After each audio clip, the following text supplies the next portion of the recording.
I am uneasy about this one. Everyone involved believes they are protecting someone, but protection can sometimes look a lot like control.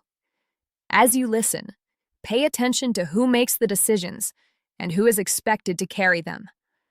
I want to know whether your judgment changes. The attorney placed a thick blue binder in front of Claire Bennett and turned it so the label faced her. Daniel Bennett, Long-Term Care and Estate Plan. Claire had expected a routine meeting after her father's minor stroke. A few signatures, a discussion about the house, maybe a reminder about where important papers were kept. Instead, the attorney said, "After your parents are gone, you would serve as successor trustee. You are also named as their preferred choice to oversee Daniel's personal and medical decisions." Claire looked at her parents. Her mother, Margaret, sat with both hands folded over her purse. Her father, Robert, stared at the table. The attorney continued carefully. "You would have the right to decline. Nomination is not the same as legal acceptance, and any guardianship appointment would require a separate court process." But Claire was already opening the binder. Her name appeared again and again. Successor trustee, primary family advocate, preferred guardian, emergency decision maker. Then she found another name beneath hers, Emily Bennett, her 26-year-old daughter. "Why is Emily in here?" Margaret's expression tightened. "Only as a backup." "A backup for what?" "If something happens to you." Claire closed the binder. "When exactly did I agree to any of this?" Margaret looked hurt, almost offended by the question. "Claire," she said, "it is all arranged." Everyone in that room seemed to know what Claire would do with the rest of her life. Everyone, except Claire. Wait a minute. They have the documents, the plan, and even the language ready, but no one has actually asked Claire. She is not being invited into a family decision. She is being informed of the role they already chose for her. Claire was 4 when Daniel was born. His cerebral palsy became apparent early. Later came an intellectual disability diagnosis, more appointments, more specialists, and years of worry about what he might need. Claire loved him fiercely. He laughed hardest at her terrible songs. When he was frightened, he reached for her hand. None of what happened was his fault. Still, the family slowly reorganized around Daniel's needs. At 8, Claire waited alone after a school music program because her parents had left when the noise overwhelmed him. At 12, she stopped asking whether they would attend important events. She simply gave them the dates and said it was fine if they could not come. Her mother praised her for it. "You are so mature. You understand what matters. Thank goodness we never have to worry about you." Claire learned that being loved and being easy were closely connected. When an out-of-state college accepted her, Margaret held the letter at the kitchen table and said, "That is so far. What if something happened?" She never told Claire she could not go. She did not need to. Claire chose a college 40 minutes from home. Years later, her husband would describe the same pattern in one sentence. "Your family never asks whether you are available," he told her. "They tell you what time to arrive." Claire defended them then. She said she could always refuse. He looked at her and said, "But you never do." Their marriage ended for more than one reason. Still, that sentence stayed with her. By 52, Claire had rebuilt her finances after the divorce. Emily was independent. Claire was saving more for retirement and considering a job closer to her daughter. For the first time in decades, her future felt unfinished in a hopeful way. Then, her parents handed her the binder. Back in the attorney's office, Claire set the binder down and began asking practical questions. Who would hire caregivers? Who would maintain the adapted house? Who would manage Daniel's benefits, transportation, repairs, taxes, appointments, and emergencies? The answer kept returning to her. A special needs trust held the house and some liquid assets, but Claire noticed how carefully everyone avoided exact numbers. If the trust pays for the house, professional care, transportation, and management, she asked, how long does the money last? The attorney paused. Robert shifted in his chair. Margaret said, the house is Daniel's home. I know.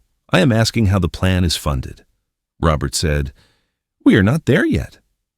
This plan is for after you are gone. That is exactly where we are discussing.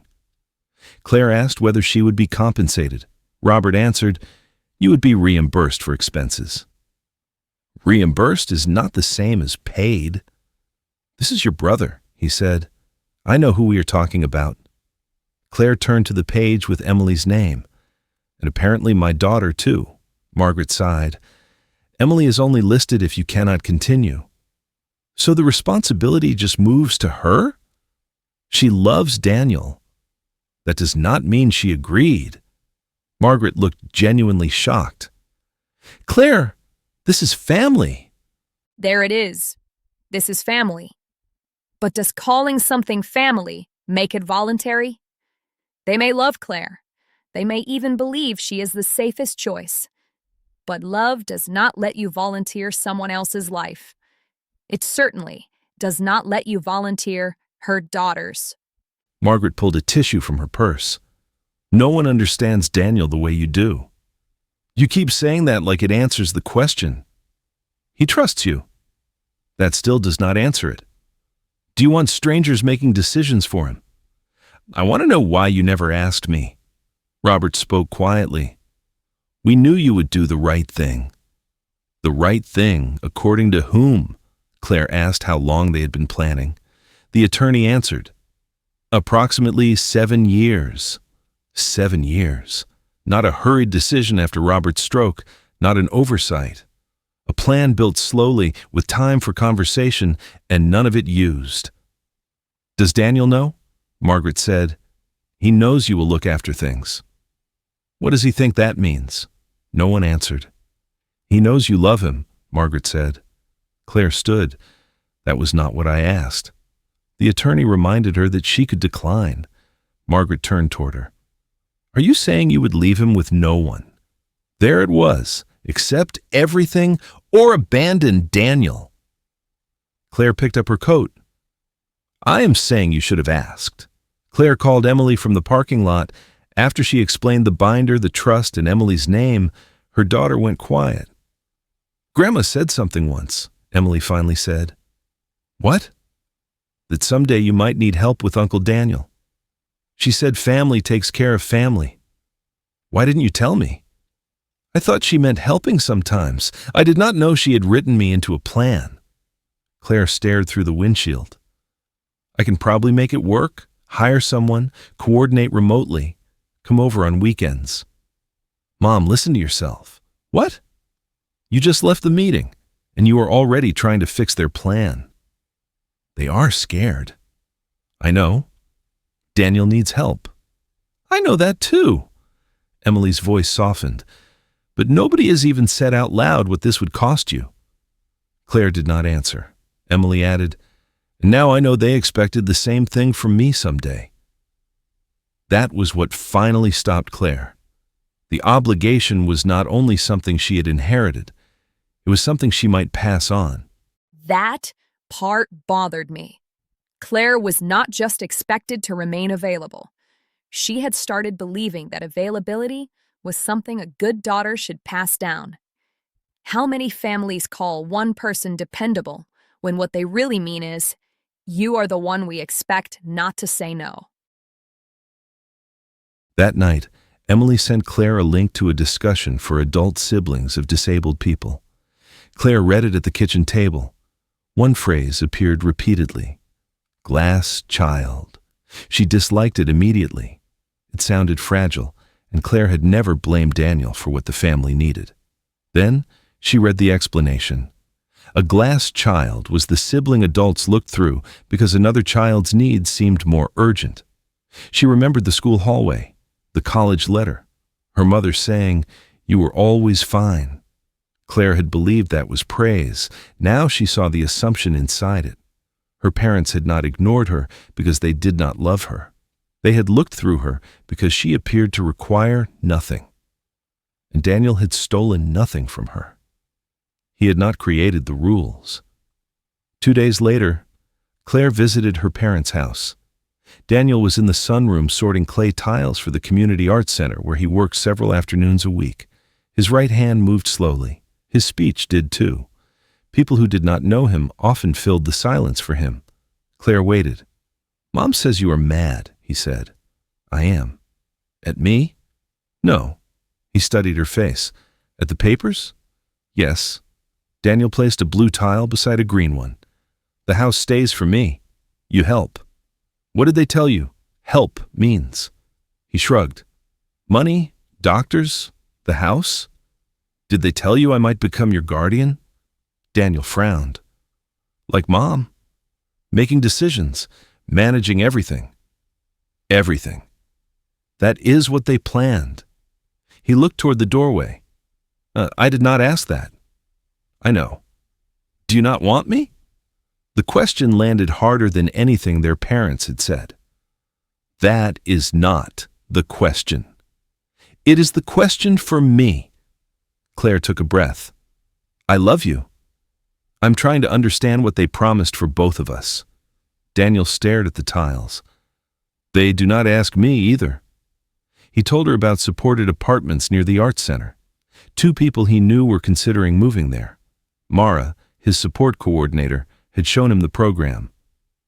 "What did Mom say?" "Dangerous. Staff leave. People take things. I cannot do it." He spoke the final words in Margaret's cadence. "What do you want from me?" Claire asked. Daniel took his time. "Help when it is bad, money wrong, hospital. People do not listen." "That is still a lot." "I know." "Do you want me deciding everything?" "No." "Then what do you want?" His jaw tightened with frustration. "I trust you. I trust you too. I want you to be my sister." Claire felt her throat tighten. Daniel finished. "Not my boss." Oh, that changes it. Claire is not the only person whose future was decided in that binder. Daniel's was too. She was given responsibility she never agreed to. He was denied control over his own life. So who was this plan really protecting? Claire and Daniel, or their parents' fear? Tell me how you read it below. Claire asked about the apartment. At first, she listened. Then Daniel said he wanted to live there, and fear spoke before she could stop it. What if no one is available at night? What if transportation fails? What if a roommate takes advantage of you? Daniel's expression changed. That is what Mom says. I am not saying no. I am saying it may be harder than you think. That is what Mom says too. Claire heard herself, but she kept going. You need help with medication and money. You can't choose it just because your friends are there. Daniel looked directly at her. Did they pick you because you understand me? Claire stopped. Or because you always say yes?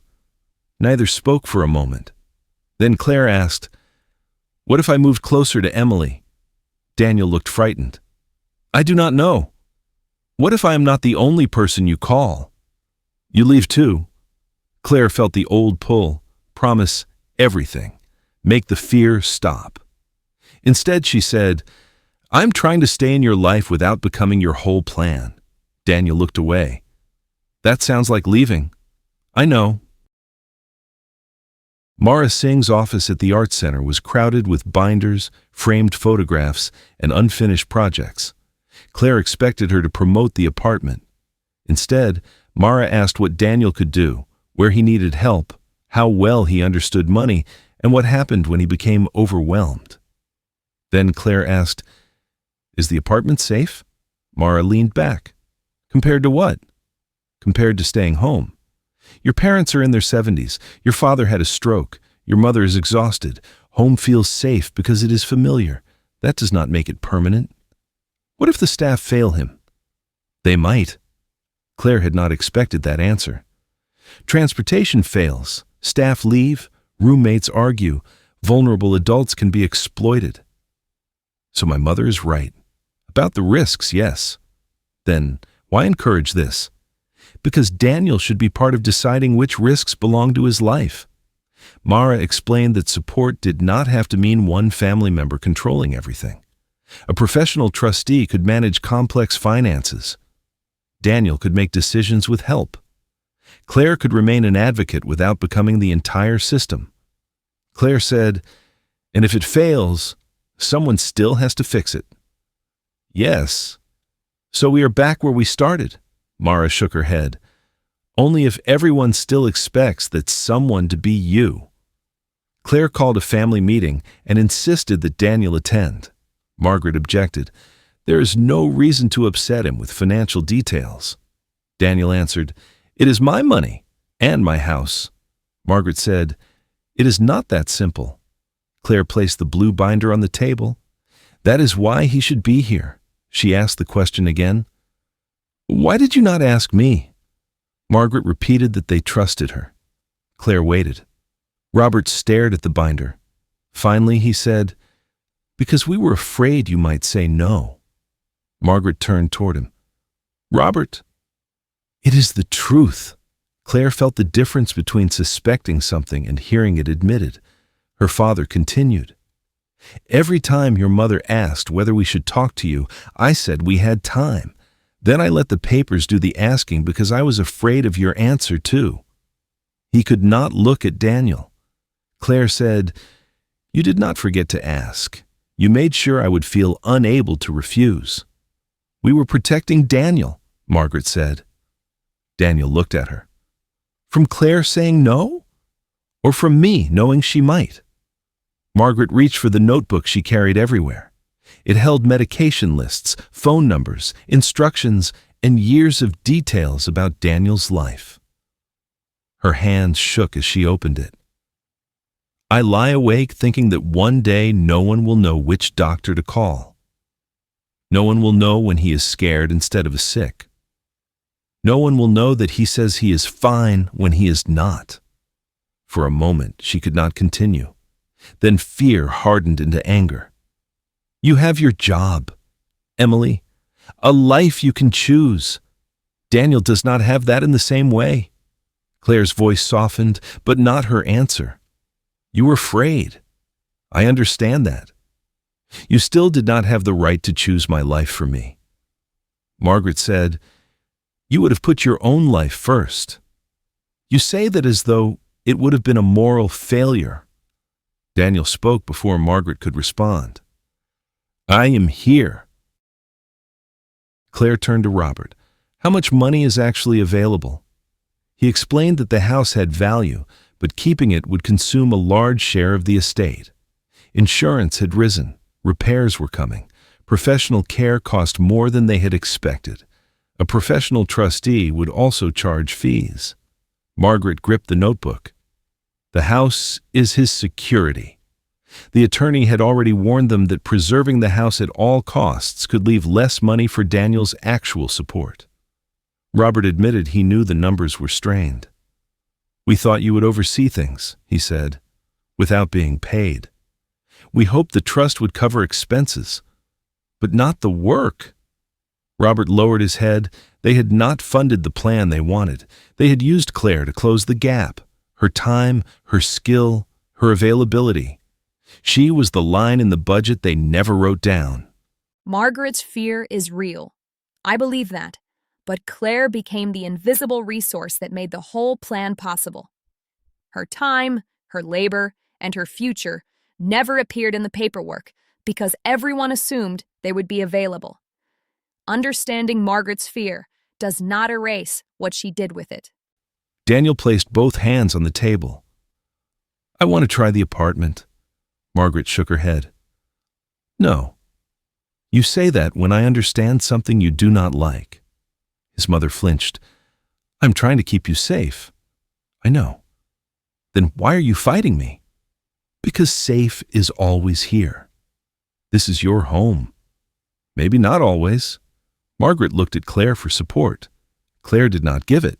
Daniel continued, "I want to try now, before you die, so you know, so I know, so we fix things." He was not asking to escape them. He was asking to learn while they were still alive to help. Claire said, "I think he should have a trial." Margaret looked betrayed. Claire turned to Daniel. "But I cannot be your only emergency person. You do not want to help." "I do. But one person cannot be the entire plan. You always helped. That does not mean I can promise everything forever." Daniel looked hurt. Claire allowed him to be hurt. The next few months were not a clean transformation. Margaret resisted the professional trustee's fee and the possibility that the house might someday be sold. At one meeting, she closed the binder and refused to continue. Daniel heard enough to understand that the house could not be protected without sacrificing support elsewhere. For 2 weeks, he refused to discuss the apartment.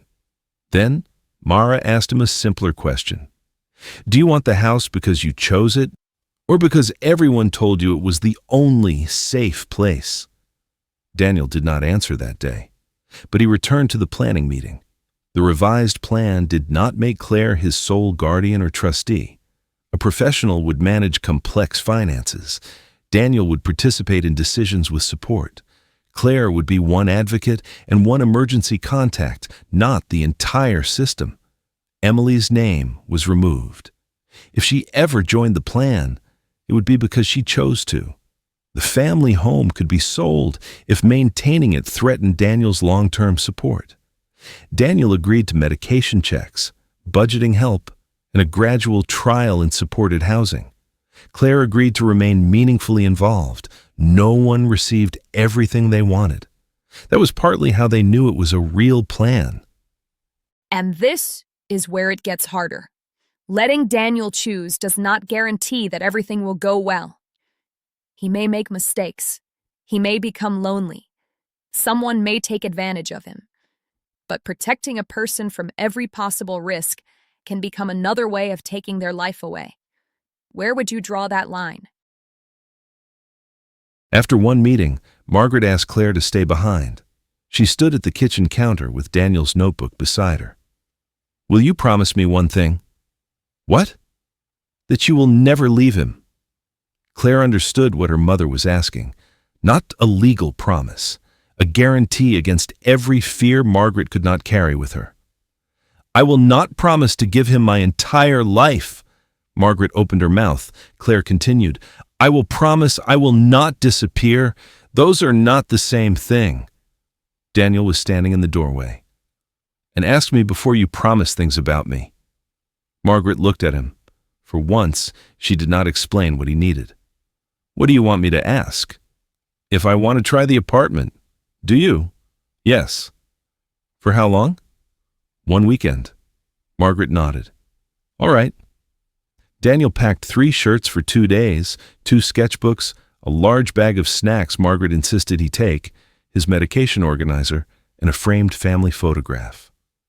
Claire drove him to the apartment Friday afternoon. Leon had already moved into 1 bedroom. A staff member reviewed medication, transportation, and emergency numbers. Margaret called twice before Claire finished carrying the bags inside. Claire arranged Daniel's toiletries and checked the bathroom. Then she noticed what she was doing, taking over. "Do you want me to stay through dinner?" Daniel hesitated. "No." Claire left before either of them could change their mind. At 8:30, her phone rang. "The van did not come," Daniel said. "Are you at the apartment?" "Yes." "Are you safe?" "Yes." "What else happened?" "Leon took my food." "Did staff help?" "He will replace it." "Maybe Mom packed too much." Claire almost smiled. Then his voice shook. "I hate it here. Do you want me to pick you up?" "Yes." Claire reached for her keys. Then she stopped. "Are you in danger?" "No." "Did you miss medication?" "No." "Is staff there?" "Yes." "Are you scared?" "Yes." "Disappointed?" "Yes." "Embarrassed?" A pause. "Yes." Claire sat back down. "You can hate tonight and still decide about tomorrow in the morning." "I want home." "I know. You said you help when it is bad." "I am helping." "Not like this." His anger hurt. Claire let it. "If you are unsafe, I will come. If you are safe and this is hard, I think you can stay until breakfast. Daniel said nothing. Finally, he asked, "Call before bed." "I will." He stayed. The next morning, Daniel called at 9:15. "Leon made eggs. Were they edible?" "Not really." Claire smiled. "Do you want me to come?" Daniel took his time. "No." "No? I stay today." "You're sure?" "No." Claire laughed softly. "That may be the most honest answer anyone in this family has given." The weekend did not become magical. The van failed again. Daniel and Leon argued over the television. Daniel misplaced his wallet and accused someone of moving it before finding it in his art bag.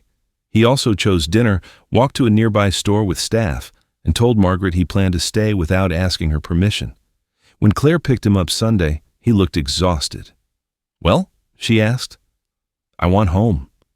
"For good?" Daniel looked out the window. "Maybe another weekend." Beside his bed, he had left 2 keys on the small table. One opened his parents' house, the other opened the apartment. He had not chosen one life forever. For the first time, both choices were partly his. Claire drove home alone. She felt guilty, relieved, proud, and frightened. None of those feelings erased the others. Claire had spent most of her life believing love meant being the person who never left.